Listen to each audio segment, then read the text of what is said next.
Kaip Nike batų Olimpą šturmuoja, kur ištirpo snaigės viltis, kas toks yra peliukas Mortimoras, kurį pažįsta visas pasaulis, kokia varlė planuoja artimiausiu metu kvaksėti Varšuvos biržoje, kaip Adolfas Hitleris Volkswageną liepė sukurti, apie Karibus, Bermudų trikampius ir daugelį kitų įdomių dalykų. Važiuojam!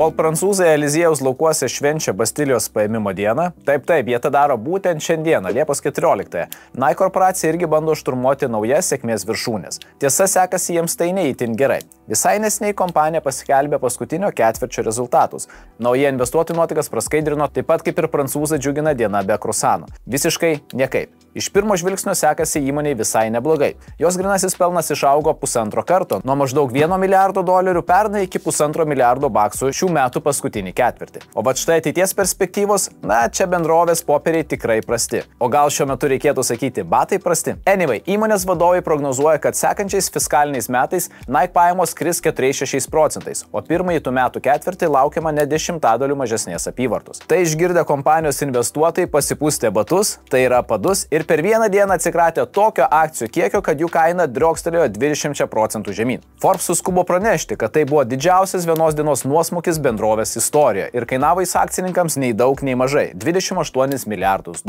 Pridėkime situaciją pikantiškumo. Vien tik nuo metų pradžios kompanijos akcijos yra atpigusios daugiau nei 30%, o per pastaruosius 3 metus bendroje įskaitoje turim 50% atpigimą. Nepamirškime paminėti ir konkurencijos rinkoje, besikeičiančio vartotojų skonio ir puokštės kitų bėdų ir vaizdelis gaunasi tikrai nekoks. Visgi kompanijos direktorius, jausdamas kaip sportbačio raištelį veržiasi aplink kaklą, tvirtina, jog naujoji gaminių linija ir Win On Air kompanija, cituoju, užkariaus mūsų širdis. Be to, per artėjančias Paryžiaus olimpinės žaidynės įmonė žada įspūdingą rinkodaros šventę. Tikime ar ne? Beje, manimi kartais irgi negalima pasitikėti. Kodėl? Greitai prisipažink, kaip ištari šios kompanijos pavadinimą. Taip pat kaip aš viso šio vaizdo įrašo metu, Nike, ane? Ot ir susimovime. Pasirodo, daugelis tame tarpe ir aš mano, kad šios kompanijos pavadinimas rimuojasi su bike arba like, bet iš tikrųjų jį turėtume asocijuoti su, tai yra tarti, Nike. Įdomi ta anglų kalba, nieko nepasakys. Nuo Nike įmonė bent jau man asmeniškai atrodo gan įdomiai. Nors pastarieji rezultatai akies nedžiugina, o ir 2% nesiekiantis dividentinis kompanijos pajamingumas pinigų kalnų nesukraus, visgi drįsčiau tvirtinti, jog tai gan įdomi investicinė galimybė. Norint investuoti į Nike, paieškoje rašyk tikerį NKE. Vieneto kaina šiai dienai apie 67 eurai ir šiuo atveju gali investuoti tiek eurais, tiek doleriais. Natūralu, kad tokios sporto veteranės susiduria su sunkumais ir neįtin greitai prisitaiko prie besikeičiančios realybės. Tačiau jei jos ką ir sugeba, tai būtent tai – išgyventi. To jiems ir linkime. O štai žūtbūtinėje kovoje dėl išlikimų ištirpo paskutinės lietuviškosios snaigės viltis. Net laikiusi vasaros karščių, vienintelė Baltijos šalise šaldytuvų gamybos bendrovė išsilydė ir paskelbė besitraukiant iš prekybos Vilniaus Nasdaq biržoje. Įmonės valdyba nurodė, jog šį sprendimą nulėmė pasyvi prekyba akcijomis bei per mažas jų skaičius cirkuliacijoje. Tenka pripažinti, jog Alytaus kompanija paskutiniu metu cirkuliavo nebent freonas jų gaminamuose šaldytuvuose. Tuo tarpu prekyba snaigės akcijomis priminė ledynmetį. O ir kaip kitaip, jei nuo pernai metų rugsėjo ne 92% visų įmonės akcijų kontroliavo skolų valdymo bendrovė EDS Invest. Taigi išvada viena. Investicinio lavono net ir šaldiklyje ilgam nepaslėps. Jei vis dar turi užšaldytų snaigės akcijų savo portfelį, jų atsikratyti turėtum iki lapkričio 1 dienos. Būtent tą dieną kompanija bus delistinguota iš Baltijos biržos. Taip sakant, 15 viešosios prekybos metų šuniui ant uodegos. Kraują stingdanti pabaiga. Na, o tu, jei nenori, kad tavo turimos santaupos ir toliau liktų užšaldytos banko sąstoje, visada gali kreiptis pagalbos į mane ir mano komandą. Jei nežinai, kaip pralaužti ledus ir nuo ko pradėti savo investavimo kelionę, užsuk į puslapį pociūnas.lt. Čia padėsime tau įvertinti tavo poreikius ir sudėlioti tinkamą investavimo strategiją. Arba tiesiog paaiškinsime, kaip įdarbinti tavo pinigus ir ką daryti, kad siekdamas savo finansinių tikslų neliktum ant ledo. Kad jau šiandien kalbame apie Ledo karalystę, paplepėkime ir apie Frozen. Man tai iš viso multiko labiausiai patiko Olafas, tas besmegenis. O koks tavo mėgstamiausias šio animacinio filmuko personažas? Wow, čia investicinis kanalas ir turėčiau kalbėti apie pinigus, o ne? Ok, tada aptarkime Elzos ir Anės kūrėją, žiniasklaidos ir pramogų dievą Walt Disney kompaniją. Šiai kompanijai pastaruoju metu atėjęs gan pasakiškas laikotarpis. Įmonės antrojo ketvirčio rezultatai pranoko analitikų prognozes. Per 3 mėnesius bendrovės apyvarta padidėjo iki $22,1 milijardo milijardo dolerių, lyginant su 21,8 milijardų ankstesnių metų tame pačiame ketvirtį. Pelnas vienai akcijai taip pat viršijo prognozes, nors Wall Street'o vilkai tikėjosi 1,1 dolerio vienai akcijai, jis pasiekė $1,21. 6 milijonais suktelėjo ir Disney Plus Core abonementų skaičius. Šiuo metu jis jau siekia daugiau nei 117 milijonų klientų visame pasaulyje. Jei norėtum įsigyti vieną Disney'aus akciją, tavo kišenė patuštėtų maždaug $98. Kompanijos tikeris DIC. O štai Disney'aus sąsta vien tik dėl paskutinio jų kūrinio Inside Out 2 papelnės gan padorę sumą. Mat šis animacinis filmukas jau dabar surinko virš $1 milijardo JAV dolerių ir tapo daugiausiai 2024 metais uždirbusių filmų. Man asmeniškai labai patiko tiek pirma, tiek antra dalis. Jei ir tu esi matęs šiuos filmukus, pasidalink savo įspūdžiais komentaruose. Jei ne, tai bent jau turėk omenyje, kad šiais metais Disney'us vėl pradėjo mokėti dividendus, kuriuos buvo nupjovęs pandemijos metu. Nedideli ten pinigai, viso labo 90 centų vienai akcijai arba ne procento nesiekintis dividentinis pajamingumas, bet vis tiek primena taip multikams būdingą happy endą. Kalbant apie laimingas pabaigas, ar žinojai, kad visų mylimas peliukas Mikis iš pradžių buvo pavadintas peliuku Mortimeriu? Ačiū Dievui, Disney'aus žmona buvo gan protinga moteris ir įtikino vyrą, kad Mortimerio vardas pernelyg pompastiškas. Beje, Disneylandos originaliame variante taip pat turėjo kitokį pavadinimą – Mickey Mouse Village, ir vėlgi žmona pasistengė. Gaila, kad ne visos sutuoktinės sugeba išmintingai patarinėti savo vyrams. Jill Biden tikrai galėtų padaryti išvadas ir po paskutinių JAV prezidento debatų patarti savo vyrui, kaip tinkamiau praleisti pensiją. Sutinki? Būsiu dėkingas už tavo komentarą ir uždėtą laiką. Tai padeda šiam vaizdo įrašui gauti geresnį matomumą, o tuo pačiu taip įvertini mano ir mano komandos darbą. Ačiū. Nemažiau darbo nei mano komanda artimiausiu metu turės ir Lenkijos parduotuvių tinklas Žabka. Teko apsipirkinėti žaliojo varlytėje, būtent taip verčiamas šios mažmenininkės pavadinimas į lietuvių kalbą. Jei taip, dabar galėsi įsigyti ne tik jų prekių, bet ir jų akcijų. Taip, pagaliau tai įvyko. Žabka valdantis CVC Capital Partners paskelbė apie rudenį planuojamą vykdyti pirminį viešą įmonės akcijų siūlymą. Gobšusis Bloombergas jau preliminariai paskaičiavo, kad didžiausio Lenkijos parduotuvių tinklo įvertis galėtų siekti net 7,5–8 milijardus dolerių. Juolab, kad šį pardavimą organizuoja patys Goldman Sachs ir JP Morgan Chase. Su tokiais kuratoriais blogų rezultatų tikrai sėdėdamas nesulauks. Varlinukė kalbama, jog didysis išpardavimas, tai yra bendrovės IPO, galėtų būti skelbiamas jau rugsėjį. Taip pat užsiminama, jog tai gali būti didžiausias IPO Lenkijos istorijoje. Kol kas rekordo šioje lentynoje išlaiko elektroninės prekybos operatorė Allegro.eu, kuri 2020 metais susišlavė 2,8 milijardo dolerių. Nuo linkiškosios varlės nepainiokit su mūsų varlė LT. Savininkai iki paskutiniųjų stengiasi nepataikyti ant gandro pietų stalo. Išlaiko intrigai iki pabaigos, nes vis dar nėra patvirtinta, kur debiutuos Žabka. Nors akivaizdžiausias variantas Varšuvos vertybinių popierių birža, pusė lūpų kvaksima ir apie galimybę listinguotis kokioje nors stambesnėje Europos biržoje. Nežinau kaip tau, o man patinka tokie dideli eventai. Tai dažnai yra gera proga užsikalti gražaus pinigo. Iki šiol Žabka leido gan neblogai užsidirbti kiekvienam savo savininkui, tai gal ir biržoje iš jos pavyks pasipelnyti. O jei įmonė dar ir dividendus mokės, tikrai rimtai apsvarstysiu apie galimybę įsimesti ir daugiau akcijų į savo dividendinį portfelį. Nuo kaip man sekasi valdyti savo dividendinius portfelius, gali ne tik pasižiūrėti, bet ir nemokamai pasiekti paspaudus ant nuorodų šio video aprašyme. Kiekvieną kartą, kai kažką pirksiu ar parduosiu, gausi e-mail pranešimus su kiekvienu mano daromu žingsniu. Na, o aš siekiu daugiau nei 15–20% metinės grąžos ir pakol kas man puikiai sekasi.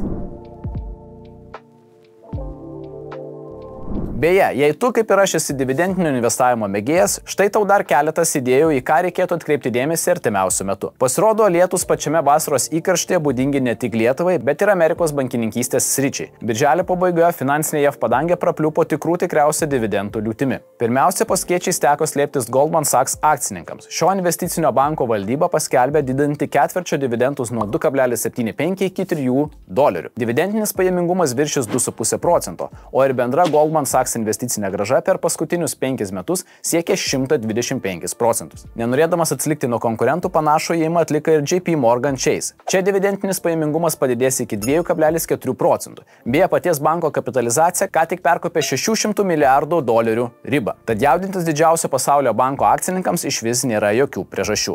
Nors smarkiausiai šokius pavasaros lietumi nusprendė įsivelti Morgan Stanley korporacija. Jos savininkams teks slėptis nuo beveik 3,7% dividendinio pajamingumo krušos. Apie visus šiuos meteorologinius pokyčius, tai yra dividendinių mokėjimų didinimus, buvo paskelbta praktiškai iškart po Fed naujienų. Ir ne, Fedas vis dar nepribrendo palūkanų mažinimui. Manau, kad galima pamiršti apie tai. Na, bent jau kol kas. Federalinė JAV rezervų sistema tiesiog paskelbė, jog visi didžiausi Amerikos bankai, o tokių yra 31, išlaikė kasmetinį stres testą. Liaudiškai kalbant, stambiausios naujo kontinento finansinės institucijos turi pakankamai kapitalo, kad atlaikytų net blogiausius ekonominius scenarius. O tokių tikrai gali pasitaikyti net ir artimiausiu metu. Jau vien tik rinkiminės JAV pagirias bus smagu ir tuo pačiu baisu stebėti.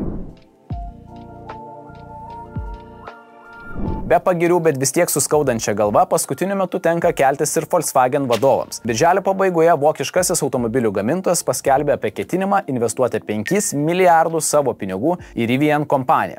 Smagiai pepsėdami Rivian akcininkai stebėjo, kaip įmonės aktyvai vos per vieną dieną įvairavo į beveik 50% pabrangimo ruožą. Tuo tarpu paties Volkswageno mylėtojai niūriai dairėsi į nedaug, bet vis tiek pingančias savo kompanijos akcijas. Tai kuris modelis visgi pirmasis skirs finišo tiesiai ir kas vyksta tame automobilistų pasaulyje. Atrodytų, ši simbiozė turėtų apsimokėti abiems garažams, tai yra įmonėms. Kalifornijos startuolis laimi papildomų lėšų savo naujųjų modelių vystymui, tuo tarpu vokiškoji ikona gauna prieigą prie programinės įrangos. Visgi situacija nėra tokia paprasta, kaip atrodo iš pirmo posūkio. Tai yra žvilgsnio. Volkswagenas jau ilgą laiką neramina analitikus, išmesdamas itin didelę dalį savo kapitalo tikslų nepasiekiantiems tyrimams bei naujovių diegimui. Tuo tarpu pasižiūrėjus į finansinius Rivian rezultatus, tikeris RIVN, kaina už vieną vienetą yra apie $16,5, norisi spausti gazas dugnas ir nešti kudašių kuo tolyn nuo šios bendrovės. Minus 86% kapitalizacijos per nepilnus 3 metus. Ir sugebėk tu man taip. Nors paskutiniu metu Volkswageno rezultatai irgi neblizga, bent jau dividendų greičio ruožė įmonė turi šiokį tokį pranašumą. Už vieną akciją sumoki 107 eurus, tikeris VOW gauni 9 eurus dividendų arba 8,5% dividendinį pajamingumą. Visai neblogai, ane? Ar žinojai, kad už visų taip mylimą Passatą turėtum būti dėkingas Adolfui Hitleriui? Tikrai taip. Nacistinėje Vokietijoje automobiliai buvo prabangos prekė. Tik vienas iš 50 šalies gyventojų galėjo įsigyti vokišką transporto priemonę. Adolfas užsibrėžė tikslą – sukurti automobilį, kurį galėtų įpirkti kiekvienas vokietis. Ir Achtung, 1937 metais Wolfsburge buvo įkurtas žymusis koncernas. Pats bendrovės pavadinimas irgi atspindi Führerio įsakymą. Volkswagen beveik kaip ir Volkswagonas reiškia žmonių automobilį. Kad būtų dar įdomiau, nuo 70-ojo dešimtmečio jei tėvai galėjo įrodyti, kad jų vaikas gimė arba buvo pradėtas Volkswagen Beetle automobilyje, įmonė apdovanodavo juos $300 dydžio taupimo lakštais. Anais laikais tai buvo kosminiai pinigai. Man tik įdomu, kaipgi vyko tas gimdymo arba dar įdomiau vaiko užgimimo konkrečioje vietoje įrodinėjimo procesas. Beje, kartais vaikai nusprendžia gimti ne tik Volkswagen, bet ir dar keistesnėse vietose. Pavyzdžiui, kruizinėme laive. Paskutinį kartą toks įvykis fiksuotas 2022 metais Royal Caribbean linerėje judančiame link Jamaikos. Visai nesniai pačiam teko pakruizinti per Viduržemio jūrą. Ir ne, gimdančių moterų aš ten nemačiau. Užtat pastebėjau, kad kruizinių laivų sritis irgi nusipelno mano kaip investuotojų dėmesio. Štai pavyzdžiui, didžiausia pasaulio kruizų holdingo bendrovė, ką tik minėta Royal Caribbean Group, per paskutinius metus pabrango beveik 50%. O dar pandemijos pradžioje daugumai atrodė, kad turistinius laivynus valdančias kompanijas ištiks Titaniko likimas. Royal Caribbean su kaupu paneigė šį stereotipą. Vien tik per paskutinį ketvirtį sugeneravo $3,7 milijardų siekiančią apyvartą. Bendrovė sugebėjo išsunkti iš šios sumos net $360 milijonų pelno. Tiesa, vos tik kalba pasisuka apie dividendus, įmonė atsitveria tylos sieną. Ir gražiai dingsta plaukdami niekam nežinoma kryptimi. Taip niekas ir nenutuokia, kada jie bus mokami ir ar bus mokami išvis. Įdomus faktai, jog didžiausi kruiziniai laivai turi daugiau nei 16 denių ir gali talpinti daugiau nei 6,000 keleivių. Laivai dažnai vadinami mažais miestais ant vandens, nes jie turi viską, ko reikia patogiam gyvenimui ir pramogoms. Restoranus, baseinus, teatrus, sporto aikštelės, parduotuvės, kazino ir netgi parkus. Kaip manai, kiek įgulos dirba didžiausiuose pasaulio laivuose? Atsakymas – įspūdingas skaičius apie 2200 žmonių. Nuo jei tavo finansinės galimybės šiuo metu neleidžia įsigyti kruizo, bet bent jau vieną karališkųjų Karibų akciją tikrai gali sau leisti. Tuo gali įsitikinti įsivedęs tikerį RCL į paieškos langelį, kaina šiai dienai $162. Ir pabaigai, jei nori, kad tavo pinigai būtų saugesni nei laivai įplaukia į Bermudų trikampį ar Lietuvos krepšinio rinktinė Karibuose vykusioje olimpinėje atrankoje, siūlau naudotis tik patikimų brokerių paslaugomis. Aš asmeniškai investuoju per Freedom24 platformą, nes jos veiklą reguliuoja net keletas finansinių institucijų. Tarp jų Kipro vertybinių popierių ir biržos komisija bei amerikietiškas SECas, tai yra Security Exchange Commission. O šitų, patikėk manim, tikrai neapmulkinsi. Be to, šio brokerio dėka niekada nesijaučiu įtiplaukęs į nepažįstamus vandenis. Jų platforma labai paprasta, aišku ir lengva naudotis. Atsidarai akauntą ir gauni prieigą prie visų pagrindinių biržų, akcijų ir fondų ir kitų įdomių dalykėlių. Nuo jeigu kažkas neaišku, visada gauni itin greitai veikiantį klientų aptarnavimą tavo gimtąją kalbą. Viskas paprastai, saugiai ir aiškiai. Be to, svarbus dalykas, iki rugpjūčio pabaigos taupantiems ir investuojantiems per Freedom24 galioja akcija, jog pasipildant savo sąstą atitinkamomis sumomis gali gauti net iki 20 atsitiktinių įmonių akcijų, kurių kiekvienos vertė nuo 3 iki $800 dovanų. Daugiau informacijos apie tai paspaudus ant nuorodos komentaruose. Laikas jiems už tai. Nuo to, mielas mano žiūrovė, nepagailėk laikų ir komentarų šiam vaizdo įrašui. Tai tau nieko nekainuoja, o mums tai yra geriausias darbo įvertinimas. Sustinkame kitame kruize. Oi, atsiprašau, sekančiame vaizdo įraše. Iki.